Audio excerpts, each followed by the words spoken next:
എൻ്റെ പാരൻസിനെ പോലെ എന്നെ ഇവർ കെയർ ചെയ്യണം, ടേക്ക് കെയർ ചെയ്യണം, എന്നെ ശ്രദ്ധിക്കണം, എനിക്ക് അറ്റൻഷൻ വേണം, എൻ്റെ എക്സ്പെക്റ്റേഷൻസ് അവർ മീറ്റ് ചെയ്ത് തരണം, ഇങ്ങനെയുള്ള കുറേ അൺറിയലിസ്റ്റിക് ആയിട്ടുള്ള ആഗ്രഹങ്ങൾ. അതായത് ആക്ച്വലി എനിക്ക് എൻ്റെ മദർ ഇൻ ലോ ആയിട്ട് പ്രശ്നമുണ്ട്, എനിക്ക് അമ്മായിയമ്മയായിട്ട് പ്രശ്നമുണ്ട്, ദേഷ്യമുണ്ട്. പക്ഷെ എന്നെ ഏറ്റവും കൂടുതൽ ഡിസപ്പോയിൻറ്റ് ചെയ്യുന്നത് എൻ്റെ ഹസ്ബൻഡാണ്. അപ്പോൾ ഞാനൊരു അടിപൊളി ഡ്രസ്സ് ഇട്ടിട്ട് ഇങ്ങനെ ഇറങ്ങി നിൽക്കുമ്പോൾ മേ ബി എൻ്റെ ഇൻലോ ചിലപ്പോൾ ആ ഡ്രസ്സ് അടിപൊളിയായി എന്ന് പറഞ്ഞിട്ടുണ്ടാവില്ല, ഇല്ലെങ്കിൽ വേറെ ആരെങ്കിലും ചിലപ്പോൾ ഡ്രസ്സ് ചെയ്ത് സൂപ്പർ ആയിട്ടുണ്ട് എന്ന് ചിലപ്പോൾ അവർ പറഞ്ഞിട്ടുണ്ടാവും. ഇല്ല, നമ്മൾ എന്താ കേൾക്കുന്നത്? ഓക്കെ, അപ്പോൾ സിസ്റ്റർ ഇൻ ലോ നന്നായിട്ട് കുക്ക് ചെയ്യുന്നുണ്ട്, അപ്പോൾ ഞാൻ കുക്ക് ചെയ്യുന്നില്ല എന്നാണോ അതിൻ്റെ അർത്ഥം? ഈ അസംഷൻ എന്ന് പറയുന്ന സാധനം, ഈ ഊഹം എന്ന് പറയുന്ന സാധനം നമ്മളുടെ എല്ലാവരുടെയും റിലേഷൻഷിപ്പിനെ നശിപ്പിക്കുന്ന ഒരു കാര്യമാണ്. കല്യാണം എന്ന് പറയുന്നത് യൂഷ്വലി നമ്മളെല്ലാവരും പറയാ രണ്ടാൾക്കാർ തമ്മിലുള്ള ഒരു കൂടിച്ചേരലാണ് എന്നുള്ളതാണ്. പക്ഷെ എസ്പെഷ്യലി ഇന്ത്യ പോലെയുള്ള, കേരളം പോലെയുള്ള സ്ഥലങ്ങളിൽ കളക്റ്റിവിസ്റ്റിക് കൾച്ചറിന് ഇമ്പോർട്ടൻസ് കൊടുക്കുന്ന ഒരു സ്ഥലത്ത് അത് രണ്ട് ഇൻഡിവിജ്വൽസ് മാത്രമുള്ള കൂടിച്ചേരലല്ല, രണ്ട് ഫാമിലീസ് തമ്മിലുള്ള ഒരു കൂടിച്ചേരലാണ്. രണ്ട് കൾച്ചറുകൾ തമ്മിൽ, രണ്ട് വാല്യൂസ് തമ്മിൽ, രണ്ട് രീതിയിൽ ജീവിച്ച രീതിയിലുള്ള ആൾക്കാരുകൾ തമ്മിലൊക്കെ ഉള്ളൊരു കൂടിച്ചേരലാണ് മാരേജ് എന്ന് പറയുന്നത്. ഇന്ന് നമ്മൾ സംസാരിക്കാൻ പോകുന്നത് കല്യാണം കഴിച്ച ആൾക്കാരുടെ ഇടയിലും ഇൻലോസിനും തമ്മിലുണ്ടാവുന്ന കോൺഫ്ലിക്റ്റുകളെ പറ്റിയിട്ടാണ്. എൻ്റെ പേര് മുബിഷറ റഹ്മാൻ, കൺസൾട്ടൻറ്റ് സൈക്കോളജിസ്റ്റ്. ഒപ്പം ന്യൂലി മാരീഡ് ആയിട്ടുള്ള സ്ത്രീകൾ, ഞാൻ ഇന്ന് സ്ത്രീകളെ പറ്റിയിട്ട് തന്നെ എടുത്ത് സംസാരിക്കാൻ കാരണം യൂഷ്വലി നമ്മളുടെ സെഷൻസിൽ ഏറ്റവും കൂടുതൽ ആൾക്കാർ സ്ത്രീകളാണ് ഇൻലോസ് ആയിട്ടുള്ള പ്രശ്നങ്ങളായിട്ട് വരുന്നത്.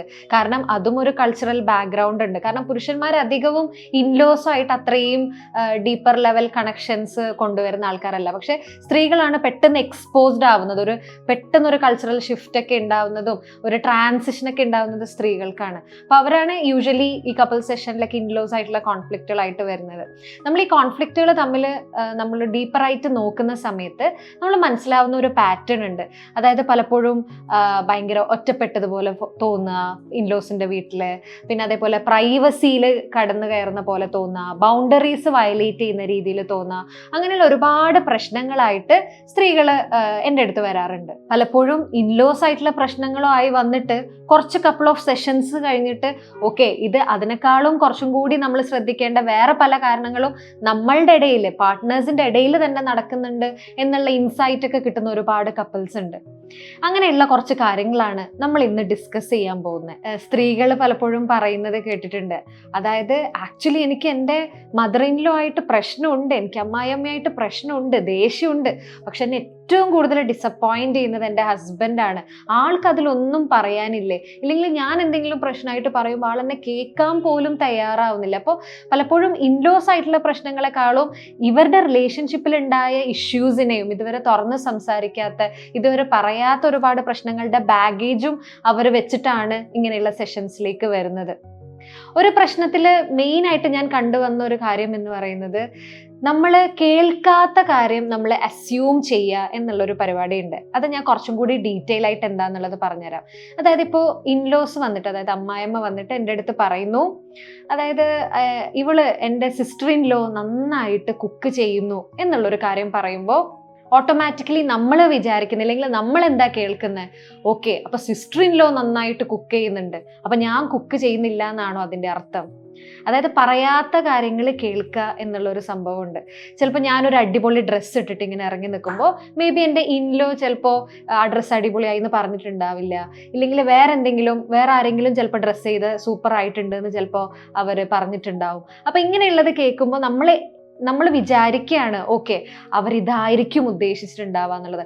ഈ അസംഷൻ എന്ന് പറയുന്ന സാധനം, ഈ ഊഹം എന്ന് പറയുന്ന സാധനം നമ്മളുടെ എല്ലാവരുടെയും റിലേഷൻഷിപ്പിനെ നശിപ്പിക്കുന്ന ഒരു കാര്യമാണ്. അപ്പോൾ മാക്സിമം നമ്മൾ ശ്രദ്ധിക്കേണ്ട ഒരു കാര്യം എന്ന് പറയുന്നത്, നമ്മൾ കേൾക്കാത്ത കാര്യങ്ങൾ അസ്യൂം ചെയ്യാതിരിക്കുക, ഊഹിക്കാതിരിക്കുക എന്നുള്ളത് തന്നെയാണ്. അവരെന്തെങ്കിലും പറഞ്ഞു കഴിഞ്ഞാൽ അതിൽ അക്കൗണ്ടബിലിറ്റി എടുക്കുക എന്നതിൻ്റെ അപ്പുറത്തേക്ക് മറ്റു കാര്യങ്ങൾ നമ്മൾ മാറ്റി വയ്ക്കുക. അടുത്തൊരു വലിയ പ്രശ്നം എന്ന് പറയുന്നത് എക്സ്പെക്റ്റേഷണൽ ബയാസ് ആണ്. അതായത് ഒന്ന് എൻ്റെ അമ്മനെ പോലെ, ഇല്ലെങ്കിൽ എൻ്റെ പാരൻസിനെ പോലെ എന്നെ ഇവർ കെയർ ചെയ്യണം, ടേക്ക് കെയർ ചെയ്യണം, എന്നെ ശ്രദ്ധിക്കണം, എനിക്ക് അറ്റൻഷൻ വേണം, എൻ്റെ എക്സ്പെക്റ്റേഷൻസ് അവർ മീറ്റ് ചെയ്ത് തരണം, ഇങ്ങനെയുള്ള കുറേ അൺറിയലിസ്റ്റിക് ആയിട്ടുള്ള ആഗ്രഹങ്ങൾ. ഇതെന്തുകൊണ്ട് അൺറിയലിസ്റ്റിക് എന്ന് പറയാൻ കാരണം എന്താണെന്ന് വെച്ച് കഴിഞ്ഞാൽ, ഇൻലോസ് ഒരിക്കലും നമ്മളുടെ പാരൻസിനെ പോലെ ആയിരിക്കില്ല. നമ്മളുടെ പാരൻസ് തന്നെ എത്ര പ്രാവശ്യം നമ്മളുടെ എക്സ്പെക്റ്റേഷൻസ് മീറ്റ് ചെയ്യാതിരുന്നിട്ടുണ്ട്, നമ്മൾ നമ്മളുടെ നീഡ്സുകൾ അവർ നിറവേറ്റി തരാതിരുന്നിട്ടുണ്ട്. അപ്പോൾ നമ്മൾ പെട്ടെന്നൊരു കയറി വരുന്ന സ്ഥലത്ത് നിന്ന് പെട്ടെന്നൊരു സുപ്രഭാതത്തിൽ ഇങ്ങനെയുള്ള എല്ലാ കാര്യങ്ങളും അവർ സെറ്റ് ചെയ്ത് തരണം എന്ന് ആഗ്രഹിക്കുന്നത് പലപ്പോഴും അൺറിയലിസ്റ്റിക് ആണ്, പലപ്പോഴും അത് ലോജിക് ഇല്ലാത്ത കാര്യമാണ്. അപ്പോൾ അമിതമായിട്ടുള്ള എക്സ്പെക്റ്റേഷൻസ് നമ്മളെപ്പോഴും വെക്കാതിരിക്കുക എന്ന് പറയുന്നത് നമ്മൾ നോട്ട് ചെയ്യേണ്ട ഒരു കാര്യമാണ്. എക്സ്പെക്റ്റേഷൻസ് വെക്കരുത് എന്ന് പറഞ്ഞതിനുള്ള വേറൊരു കാരണം, ഈ എക്സ്പെക്റ്റേഷൻസ് റിയാലിറ്റി ആയിട്ട് പലപ്പോഴും മീറ്റ് ചെയ്യണം എന്നില്ല. അങ്ങനെ മീറ്റ് ചെയ്യാത്ത സാഹചര്യത്തിൽ നമുക്ക് ഭയങ്കര ഇന്റേണലൈസ്ഡ് ആയിട്ടുള്ള ഫ്രസ്ട്രേഷനും ദേഷ്യവും നമുക്ക് ഭയങ്കരമായിട്ടുള്ള ബുദ്ധിമുട്ടുകൾ കാര്യങ്ങൾ വരും. അതൊരു കൊഗ്നിറ്റീവ് ഡിസോണൻസ് എന്നൊക്കെ പറയും. അതായത് റിയാലിറ്റിയും എക്സ്പെക്റ്റേഷനും തമ്മിലുള്ള ആ ഒരു മിസ്മാച്ച് വരുന്ന സമയത്ത് അത് നമ്മളുടെ ഇൻലോസ് ആയിട്ടുള്ള റിലേഷൻഷിപ്പിനെ മാത്രമല്ല, നമ്മളുടെ ഹസ്ബൻഡായിട്ടുള്ള റിലേഷൻഷിപ്പ് അല്ലെങ്കിൽ നമ്മളുടെ പാർട്ട്ണർ ആയിട്ടുള്ള റിലേഷൻഷിപ്പിനെ പോലും അത് എഫക്റ്റ് ചെയ്യാനുള്ള ചാൻസസ് ഉണ്ട്. ഞാൻ നേരത്തെ പറഞ്ഞല്ലോ, അതായത് ചില സമയത്ത് ഹസ്ബൻഡ് ഇതിൽ എങ്ങനെ ഇടപെടുന്നു, അല്ലെങ്കിൽ പാർട്ട്ണർ ഇതിനോട് എങ്ങനെയാണ് റിയാക്ട് ചെയ്യുന്നത്, ഇതൊക്കെ ഈ പ്രശ്നങ്ങളിൽ വലിയൊരു ഘടകമാണ് എന്നുള്ളത്. നിങ്ങൾക്ക് ഇങ്ങനെയുള്ള പ്രശ്നങ്ങൾ നേരിടുന്ന സമയത്ത് എങ്ങനെയാണ് നിങ്ങളുടെ പാർട്ട്ണർ ഇതിനോട് റിയാക്ട് ചെയ്യേണ്ടത് എന്നുള്ളത് ആദ്യം നിങ്ങളൊരു കമ്മ്യൂണിക്കേഷൻ പ്രോപ്പർ ആക്കുക. അതായത് എന്താണ് ഞാൻ എക്സ്പെക്ട് ചെയ്യുന്നത്, എൻ്റെ ഹസ്ബൻഡ് എങ്ങനെ റിയാക്ട് ചെയ്യണം, ഞാൻ ഈ ആഗ്രഹിക്കുന്നത് റീസണബിൾ ആയിട്ടുള്ള ഒരു ആഗ്രഹമാണോ എന്നുള്ളത് കൂടി ആലോചിക്കുക, ലോജിക്കൽ ആയിട്ടുള്ള ഒരു കാര്യം കൂടിയാണോ എന്നുള്ളത് ആലോചിക്കുക.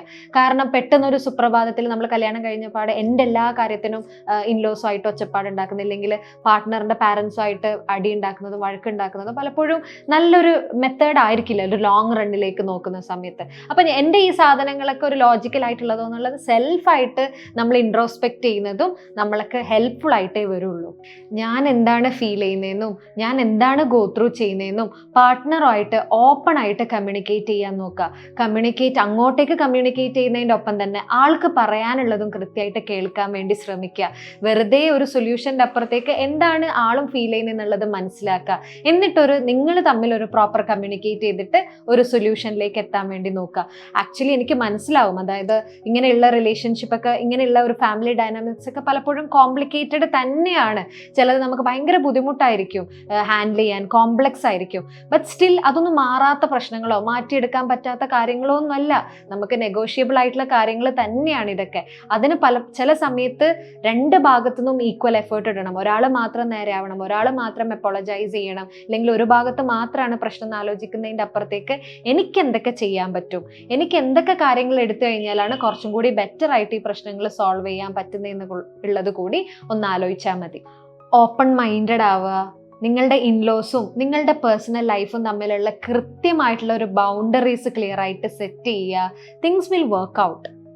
എന്താണ് നിങ്ങളുടെ അഭിപ്രായം? നിങ്ങളുടെ ഫാമിലി ലൈഫിലേക്ക് കടന്നു പോകുന്നതിന് മുമ്പ് നിങ്ങൾ ഇങ്ങനെയുള്ള പ്രശ്നങ്ങൾ നേരിട്ടിട്ടുണ്ടോ? എങ്ങനെയാണ് അത് റിസോൾവ് ചെയ്തത്? ഇല്ലെങ്കിൽ ഇപ്പോഴും ഇങ്ങനെയുള്ള പ്രശ്നങ്ങൾ നേരിട്ട് കൊണ്ടിരിക്കുന്ന ആൾക്കാരാണോ?